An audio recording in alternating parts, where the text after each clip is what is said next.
Hello Capsuleers! In this episode we are going to be getting started with Tempest, our alpha clone character. We've set up a bunch of stuff in regards to overviews and various other things that are going to be necessary for us to have an optimum experience, and now we are going to finally fly out and get started blowing shit up. To start with, a couple of small things just to help you out. I've got I've got a rookie help window here which I don't want. I'm going to close that. To do so, I'm going to right click that tab and go close. And I've got the ZS overview open as well, and I don't want that. We had that open in order to set up our overviews. Don't need that. I can always go back to that if I need to. So I really want to see local. That's all. Let's just quickly open up our character sheet, and I just want to see where the skill training queue is at. So as you can see, we've got one skill in training, 15 hours trajectory analysis. I'm going to put something else in there. Let's just have a look and see what we need. So at the moment you can see brand new character, we've got 85,000 ISK. We've only flown out of the station in order to show you how to do some basic setup. No ISK gathering activities have been undertaken. This is all money acquired just through the startup gifts that are available at the moment, the 15-day gifts. I won't buy a skill book at the moment because we'll wait until we've got some money. We'll be getting some money shortly. So let's see where we're at here. I am gonna be shooting some stuff. So let's take small projectile turret up to level 4. And that'll do for us. So let me just have a look. Okay, I'll just show you one thing that I haven't showed you yet. I have done a remap on this character, and I did that. I forgot about that, but I did that when I first created the character. Because I am not going to be purchasing a lot of skills which are based on charisma, I did a remap, and I just remapped those points into perception and memory because I have a lot of skills that are going to be dependent on those.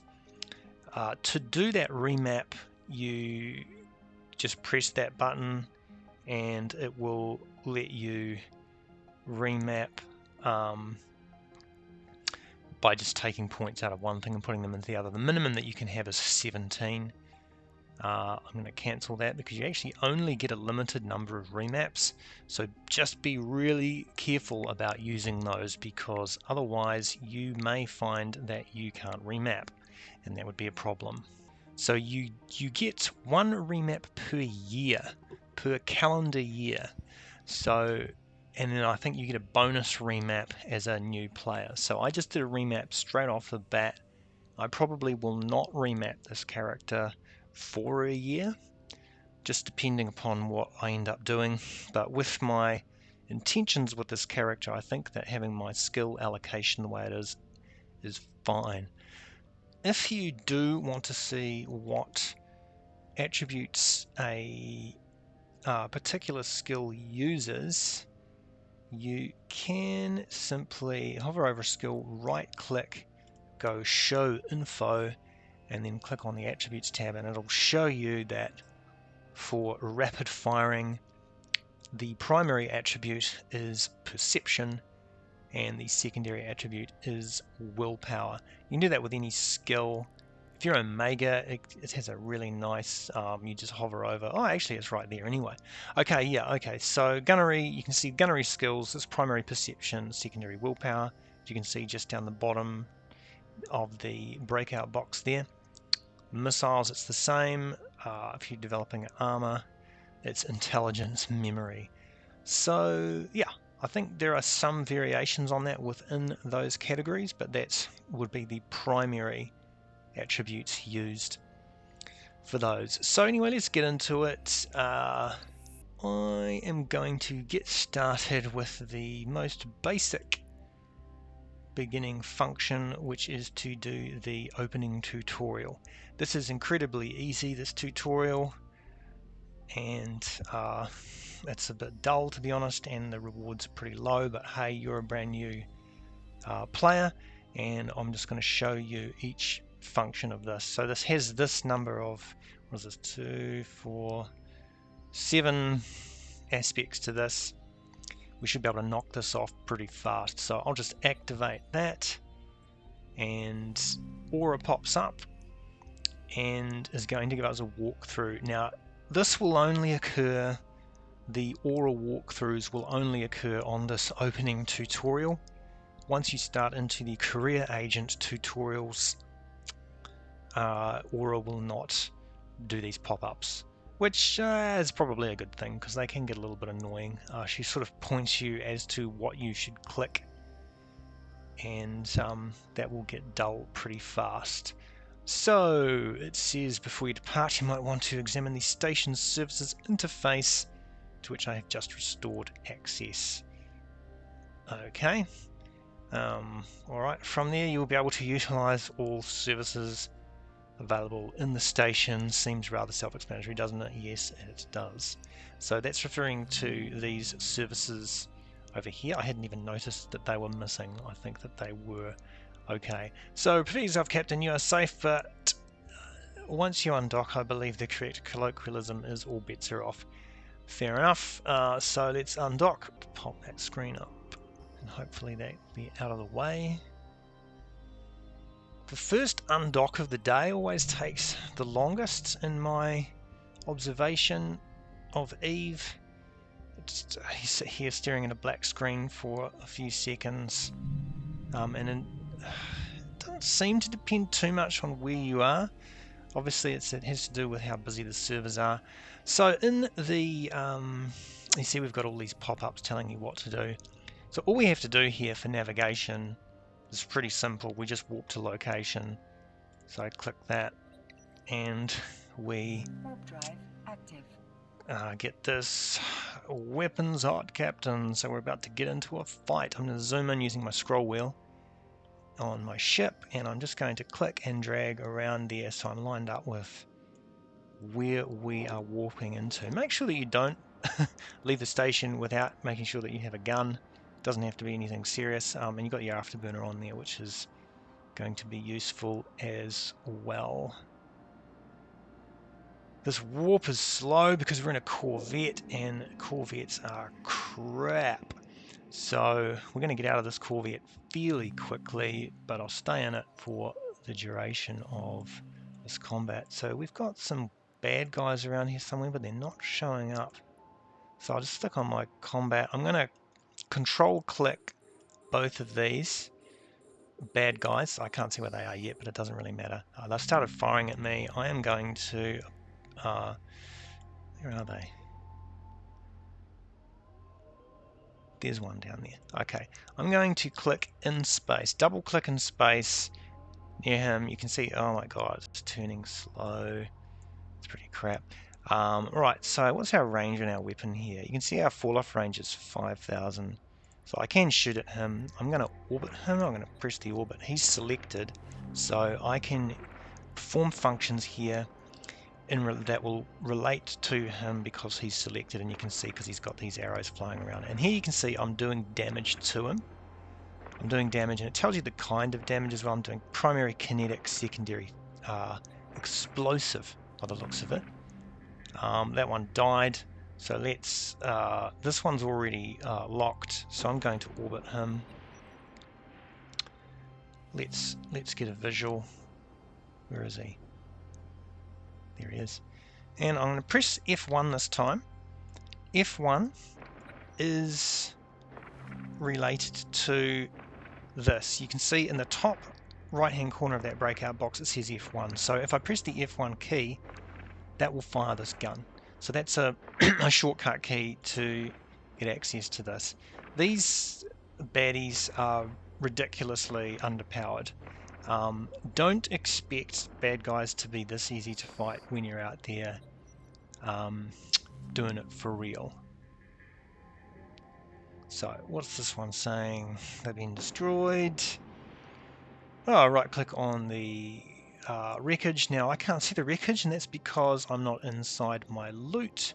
Oh, that's what I didn't set up, is a looting thing. So let's just see if it's actually set up anywhere. I'll have to go to all, which is slightly annoying. So I'll click on this wreck, and I will click open cargo. It says it's too far away, but we're on automatic approach.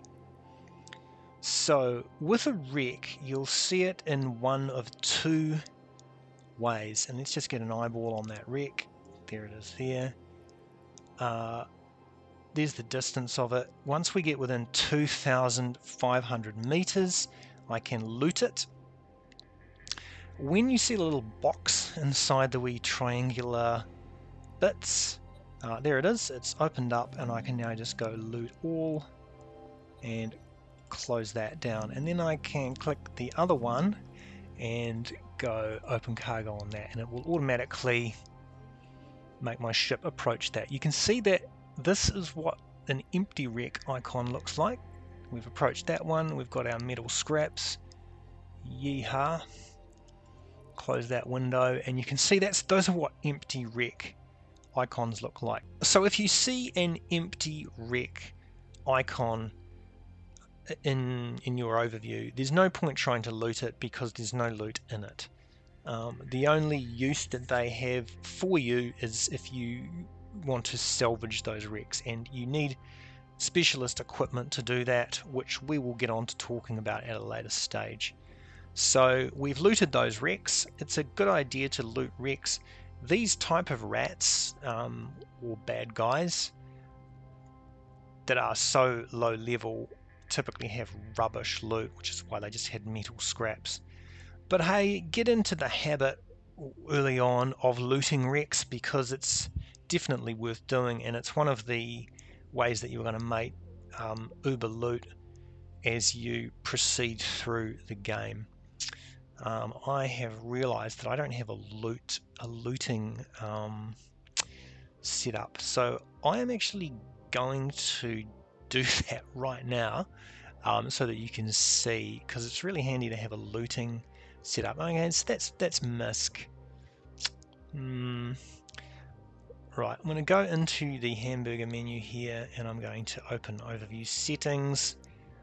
So it has wrecks selected. I just want to see if there is a specific. Oh, so it is set to salvage loot. Okay, that's fine. I'll leave that the way it is, but I'm not going to call it MISC. I'm going to change the name of it to loot, and that should update. Yeah, there we go. Loot. Okay, and that lets me know that when I want to loot wrecks, that I just click on this and I can loot wrecks, and they will appear there. Whereas in the combat screen, you'll notice that they don't appear, and that's because I don't want my combat overview filled up with wrecks, which will just simply get in the way of me spotting the bad guys that I want to shoot. And obviously in my general flight, it's not set up to spot wrecks either, which we'll just leave for the time being. So just remembering, it also does not appear to be showing bad guys, which I don't like that much. So I'm going to open the overview settings here for the flight tab. Click on tab presets, and we're going to show ships, and it is set up to show NPCs, so it must just not be showing entities.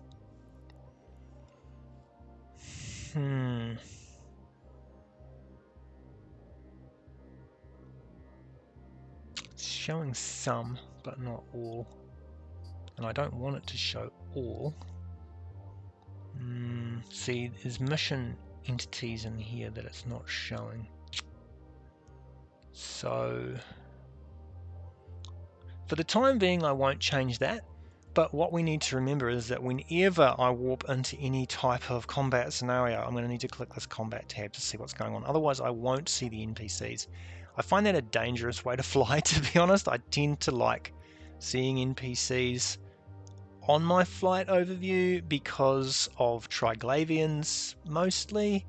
Triglavians are the sort of roaming NPC bad guys of the moment in EVE who are pretty tough, definitely way too tough for the type of ship that we're in and for the type of skills that we have. The Triglavians are currently invading New Eden, and they're appearing here and there, and the thing that most people are finding annoying is that there are tons of systems. Let's actually just run a scan and see if we can see any floating around. No, I can't. It's probably because we're in like a baby system here. So I will show you them when they pop up. But these guys fly around from celestial to celestial, moons, asteroids, planets, and they also fly to cosmic signatures as well. I've noticed. I've been attacked when I was running a cosmic signature by Triglavians, and they roam around randomly shooting stuff, and they're pretty hard. You definitely would not want to fight them unless you're in a fairly serious ship, not one of the ones that we will be flying in these early days. Anyway, so you do have to keep an eye out for them. They are a bit of a pain in the neck, and they have some tackle that is pretty difficult as well. And tackle is various forms of electronic warfare which will basically hobble your ship. So things like stasis webifiers that will slow you down, warp scramblers that will stop you from warping away, which can be particularly bad. And then there's stuff which runs your cap low, and as you can see, the cap in this ship is a bit pathetic. So if we get cap reduced in here, if our capacitor is reduced down, we're not going to be able to do anything. And that includes warping away as well. So yeah, you just want to make sure that you can see those guys coming, and which is why at the moment we're kind of flying a little bit dangerous, but hey, danger is my middle name, so let's just do that. So anyway, back to this tutorial. Aura is saying open up the agency and claim your reward. Our massive 10,000 ISK reward, there it is right there, let's claim that. And then we move on to the next one, Fortress in the Rocks. Skill training completed. Don't forget to like and subscribe. If you want to support the channel, you can do so by donating Plex in-game using your Plex Vault. If you are not able to give Plex, you can donate ISK.